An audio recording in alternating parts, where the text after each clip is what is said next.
La zarza ardiente. Lección número 2 del tercer trimestre del 5 al 11 de julio de 2025. Sábado por la tarde, 5 de julio. Para memorizar. El Señor le dijo: He visto la aflicción de mi pueblo que está en Egipto. He oído el clamor que les arrancan sus opresores, pues conozco sus angustias, y he descendido a librarlos de la mano de los egipcios y a sacarlos de este país para llevarlos a una tierra buena y espaciosa, que emana leche y miel. Éxodo capítulo 3, versículos 7 y 8. Debe recordarse que no somos los primeros o el único pueblo que ha tenido que cambiar su manera de pensar. No somos los primeros en descubrir que los planes de Dios son opuestos a nuestros planes. Moisés también encontró que su plan para liberar a los hijos de Israel de la esclavitud de los egipcios no era el plan de Dios. De igual manera, el plan de Dios para la ruta que había de tomar en su viaje a la tierra prometida no fue el plan de ellos. Los apóstoles creyeron positivamente que Cristo había de establecer su reino en su primer advenimiento, pero ellos también se vieron obligados a cambiar su creencia. Además, puesto que los hebreos, esclavos de los cuales Dios había hecho reyes, tenían una promesa de que su reino había de quedar para siempre, verdaderamente estuvieron muy atónitos cuando éste fue derribado. Y han habido otras sorpresas desde el amanecer de la historia. Los pioneros de la denominación adventista del séptimo día esperaban que el Señor vendría tan pronto como los 144.000 conversos se unieran a la Iglesia, y esperaban vivir para verlo. Sin embargo, la membresía de la Iglesia ya cuenta varias veces el número de 144.000. Y los pioneros están muertos y el Señor aún no ha venido. Por eso la pregunta no es si queremos cambiar nuestra forma de pensar o no, sino que tenemos que hacerlo. Domingo, 6 de julio. La zarza ardiente. Lee Éxodo capítulo 3 versículos 1 al 6. ¿Qué significa el hecho de que el Señor se presentó a Moisés como Dios de Abraham, Dios de Isaac, Dios de Jacob? A medida que pasaban los años y erraba con sus rebaños por lugares solitarios, meditando acerca de la condición oprimida en que vivía su pueblo, Moisés repasaba el trato de Dios hacia sus padres, las promesas que eran la herencia de la nación elegida, y sus oraciones en favor de Israel ascendían día y noche. Los ángeles celestiales derramaban su luz en su derredor. Allí, bajo la inspiración del Espíritu Santo, escribió el libro de Génesis. Los largos años que pasó en medio de las soledades del desierto fueron ricos en bendiciones, no solo para Moisés y su pueblo, sino también para el mundo de todas las edades subsiguientes. Patriarcas y Profetas, página 227, párrafo 11. Un día, mientras apacentaba los rebaños cerca de Joreb, monte de Dios, Moisés vio arder una zarza. Sus ramas, su follaje, su tallo, todo ardía, y sin embargo no parecía consumirse. Se aproximó para ver esa maravillosa escena cuando una voz procedente de las llamas le llamó por su nombre. Con labios temblorosos contestó: «¡Heme aquí!». Se le amonestó a no acercarse irreverentemente. «Quita el calzado de tus pies, porque el lugar en que tú estás, tierra santa es. Yo soy el Dios de tu padre, el Dios de Abraham, el Dios de Isaac y el Dios de Jacob». Era el que como ángel del pacto se había revelado a los padres en épocas pasadas. Entonces Moisés cubrió su rostro porque tuvo miedo de mirar a Dios. Patriarcas y Profetas, página 227, párrafo 3. La humildad y la reverencia deben caracterizar el comportamiento de todos los que se acercan a la presencia de Dios. En el nombre de Jesús podemos acercarnos a Él con confianza, pero no debemos hacerlo con la osadía de la presunción como si el Señor estuviera al mismo nivel que nosotros. Algunos se dirigen a Dios grande y todopoderoso y santo, que habita en la luz inaccesible, como si se dirigieran a un igual o a un inferior. Hay quienes se comportan en la casa de Dios como no se atreverían a hacerlo en la sala de audiencias de un soberano terrenal. Estas personas deben recordar que están ante la vista de aquel a quienes los serafines adoran y ante quien los ángeles cubren su rostro. A Dios se le debe reverenciar grandemente. Todo el que verdaderamente reconozca su presencia se inclinará humildemente ante él, y como Jacob cuando contempló la visión de Dios exclamará: «¡Cuán terrible es este lugar!». No es otra cosa que casa de Dios y puerta del cielo. Génesis capítulo 28, versículo 17. Patriarcas y Profetas, página 228, párrafo 1. Lunes, 7 de julio. El ángel del Señor. Lee Éxodo capítulo 3, versículos 7 al 12. ¿Cómo explicó Dios a Moisés por qué quería intervenir en favor de los hebreos esclavizados en Egipto? Era el que como ángel del pacto se había revelado a los padres en épocas pasadas. Entonces Moisés cubrió su rostro porque tuvo miedo de mirar a Dios. Patriarcas y Profetas, página 227, párrafo 3. Aconteció que después de muchos días murió el rey de Egipto. Los hijos de Israel, que gemían a causa de la servidumbre, clamaron, y subió a Dios el clamor de ellos desde lo profundo de su servidumbre. Dios oyó el gemido de ellos y se acordó de su pacto con Abraham, Isaac y Jacob, y miró Dios a los hijos de Israel y conoció su condición. La época de la liberación de Israel había llegado, pero el propósito de Dios había de cumplirse de tal manera que mostrara la insignificancia del orgullo humano. El libertador había de ir adelante como humilde pastor con nada más que una vara en la mano, pero Dios haría de esa vara el símbolo de su poder. Patriarcas y Profetas, página 227, párrafo 2. Mientras Moisés esperaba ante Dios con reverente temor, las palabras continuaron. Dijo luego Jehová: Bien he visto la aflicción de mi pueblo que está en Egipto, y he oído su clamor a causa de sus opresores, pues he conocido sus angustias. Por eso he descendido para librarlos de manos de los egipcios y sacarlos de aquella tierra a una tierra buena y ancha, a una tierra que fluye leche y miel. El clamor, pues, de los hijos de Israel ha llegado ante mí, y también he visto la opresión con que los egipcios los oprimen. Ven, por tanto, ahora, y te enviaré al faraón para que saques de Egipto a mi pueblo, a los hijos de Israel.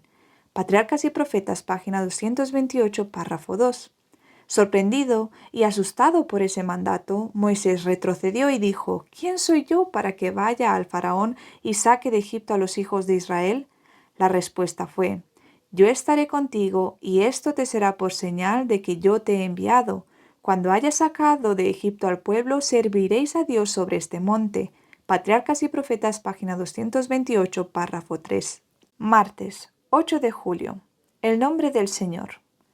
Lee Éxodo capítulo 3, versículos 13 al 22.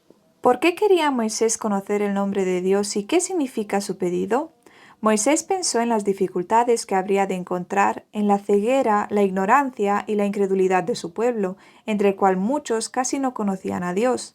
Dijo: Si voy a los hijos de Israel y les digo: Jehová el Dios de vuestros padres me ha enviado a vosotros, me preguntarán: ¿cuál es su nombre? Entonces, ¿qué les responderé? Y la respuesta fue: Yo soy el que soy. Así dirás a los hijos de Israel: Yo soy, me ha enviado a vosotros. Patriarcas y Profetas, página 228, párrafo 4.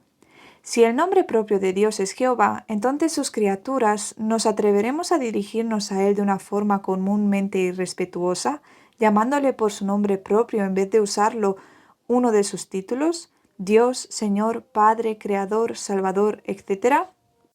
Cuando ni pensaríamos concedernos a nosotros mismos la más mínima familiaridad y respeto para dirigirnos a nuestros padres terrenales con sus nombres propios, Juan, Jorge, Guillermo, Dorotea, Ruth, María, etc., en vez de sus títulos parentales mamá, papá.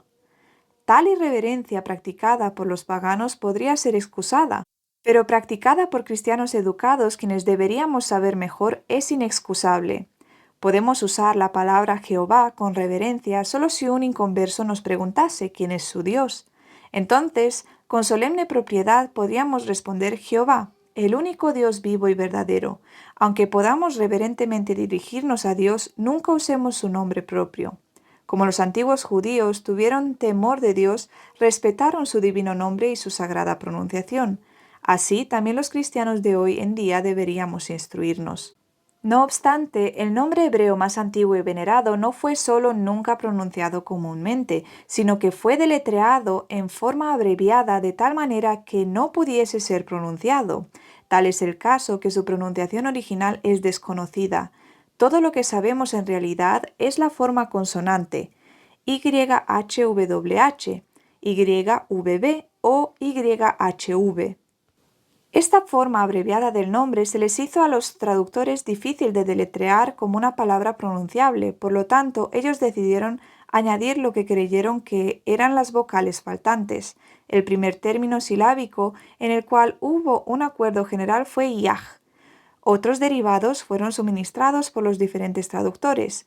Yahvé, Yahová o Yahová fueron formulados para ajustarlos a ciertos idiomas. La forma inglesa envolvió como Jehová.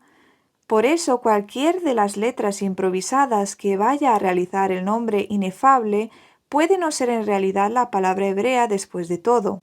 Véase Funk and Wagnall Standard Dictionary, definición Jehová. Miércoles 9 de julio. 4 excusas. Lee Éxodo capítulo 4 versículos 1 al 17. ¿Qué señales permitió Dios que Moisés realizara para reforzar así la posición de éste como su mensajero? Moisés veía ante sí mismo dificultades que le parecían insalvables. ¿Qué prueba podría dar a su pueblo de que realmente iba como enviado de Dios? Ellos no me creerán, ni oirán mi voz, pues dirán, ¿no se te ha aparecido Jehová? Entonces Dios le dio una evidencia que apelaba a sus propios sentidos. Le dijo que arrojara su vara al suelo. Al hacerlo se convirtió en una culebra. Véase el apéndice, nota 3. Y Moisés huía de ella. Dios le ordenó que la tomara y en su mano volvió a ser vara. Le mandó que pusiera su mano en su seno. Obedeció y vio que su mano estaba leprosa como la nieve. Cuando le dijo que volviera a ponerla en su seno, al sacarla encontró que se había vuelto de nuevo como la otra. Mediante estas señales el Señor aseguró a Moisés que su propio pueblo, así como también el faraón, se convencerían de que uno más poderoso que el rey de Egipto se manifestaba entre ellos. Patriarcas y Profetas, página 229, párrafo 3. Lee Éxodo capítulo 4, versículos 10 al 18. ¿Cómo responde el Señor a Moisés y qué lecciones podemos extraer de ello para nuestra propia vida? Cuando sentimos que Dios nos llama a realizar una tarea. Pero el siervo de Dios todavía estaba anonadado por la obra extraña y maravillosa que se le pedía que hiciera. Acongojado y temeroso, alegó como excusa su falta de elocuencia. Dijo, «Ay, Señor, nunca he sido hombre fácil de palabra, ni antes ni desde que tú hablas con tu siervo, porque soy tardo en el habla y torpe de lengua». Había estado tanto tiempo alejado de los egipcios que ya no tenía un conocimiento claro de su idioma ni lo usaba con soltura como cuando estaba entre ellos. Patriarcas y Profetas, página 229, párrafo 4. El Señor le dijo, ¿quién dio la boca al hombre? ¿No soy yo Jehová? Y se le volvió a asegurar la ayuda divina. Ahora pues, ve que yo estaré en tu boca y te enseñaré lo que has de hablar. Patriarcas y Profetas, página 230, párrafo 1. Pero Moisés insistió que se escogiera una persona más competente. Estas excusas procedían al principio de su humildad y timidez, pero una vez el Señor le hubo prometido quitar todas las dificultades y darle el éxito, toda evasiva o queja referente a su falta de preparación demostraba falta de confianza en Dios. Entrañaba un temor de que Dios no tuviera la capacidad para prepararlo para la gran obra a la cual lo había llamado, o que había cometido un error en la selección del hombre. Patriarcas y Profetas, página 230, párrafo 2. Dios indicó a Moisés que se uniera a su hermano mayor, Aarón, quien, debido a que había estado usando diariamente la lengua egipcia, podía hablar perfectamente. Se le dijo que Aarón vendría a su encuentro. Las siguientes palabras del Señor fueron una orden perentoria. Tú le hablarás y pondrás en su boca las palabras, y yo estaré en tu boca y en la suya, y os enseñaré lo que habéis de hacer. Él hablará por ti al pueblo, será como tu boca, y tú ocuparás para él el lugar de Dios. Y tomarás en tu mano esta vara con la cual harás señales. Moisés no pudo oponerse más, pues todo fundamento para las excusas había desaparecido. Patriarcas y Profetas, página 230, párrafo 3. Jueves, 10 de julio. La circuncisión. Lee Éxodo capítulo 4, versículos 18 al 31. ¿Cómo entendemos esta extraña historia y qué lección podemos extraer de ella? Durante esos 40 años de su vida como pastor, él olvidó el idioma de los egipcios y con ello el conocimiento y ciencia de los egipcios. Sin embargo, en lugar de ello, aprendió a cuidar bien a las ovejas. Por lo tanto, desechó de su mente la idea de liberar al pueblo de Dios de la esclavitud egipcia. Entonces fue cuando Dios lo vio fuerte y bien capacitado y le mandó regresar a Egipto y sacar a su pueblo acongojado. Recordarán cómo Moisés protestó en contra de la idea y argumentó que había fracasado en su primer intento, en el tiempo cuando era joven y bien instruido, y que a aquella hora tardía de su vida él no quiso intentarlo de nuevo porque ya no podía hablar más el idioma.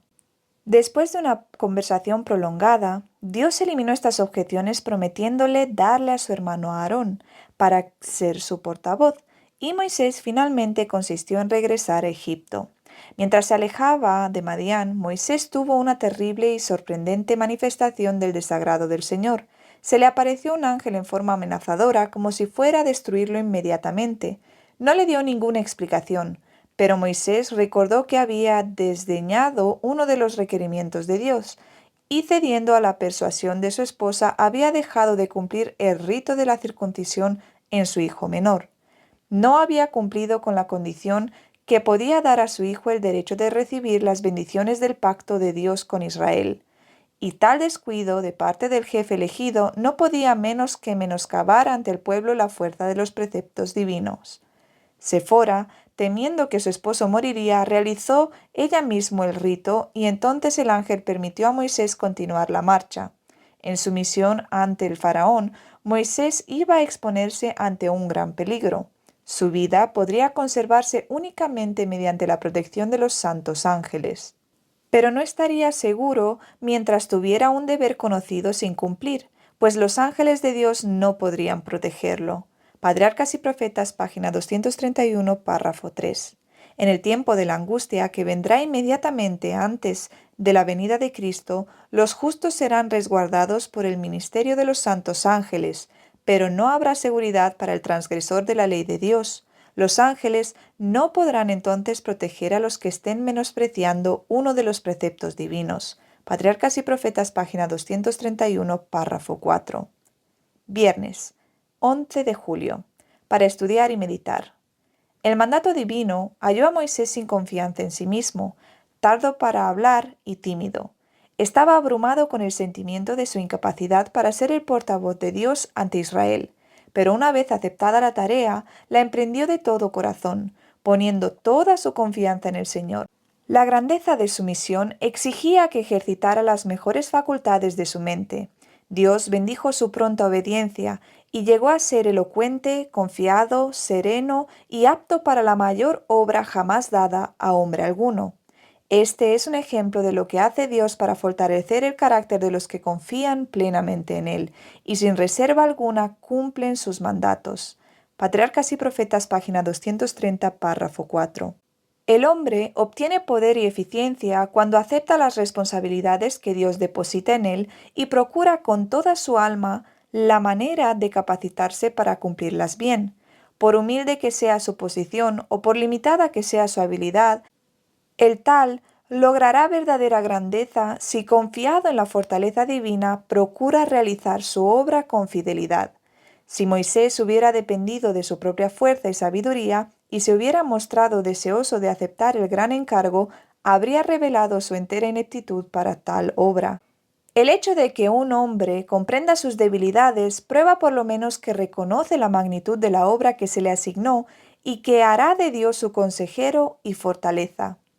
Patriarcas y Profetas, página 230, párrafo 5.